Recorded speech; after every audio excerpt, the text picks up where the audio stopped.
Hi, I'd love to invite you to my new Easter cookie decorating class. In this video, I'll give you a quick overview of the lesson and you can find the full version through the link in the description below. The class follows a clear step-by-step structure. Everything is broken down into logical stages so you'll know exactly what to do, in what order, and what to focus on. Everything is in one place and you'll have lifetime access so you can move through the lesson at your own pace. In this class, you'll learn how to make a flavorful vanilla butter cookie dough that holds its shape beautifully after baking. I'll also guide you through working with royal icing, how to make it, adjust the consistency, and recognize which texture works best for each stage of decorating.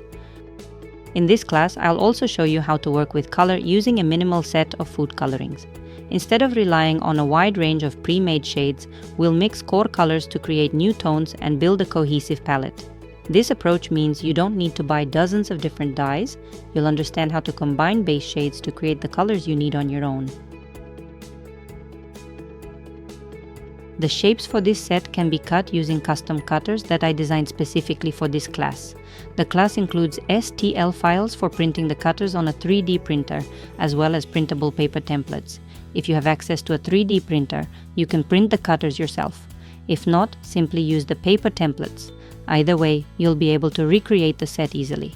In this class, we'll work with royal icing transfers.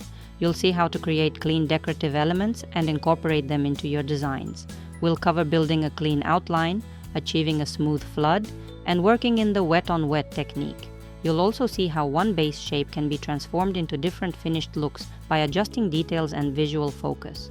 We'll separately cover simple dimensional elements and decorative line work that give your cookies a polished, professional finish. I hope this overview gave you a clear idea of how the class is structured and the skills you'll be able to develop. I'd be happy to see you inside the class.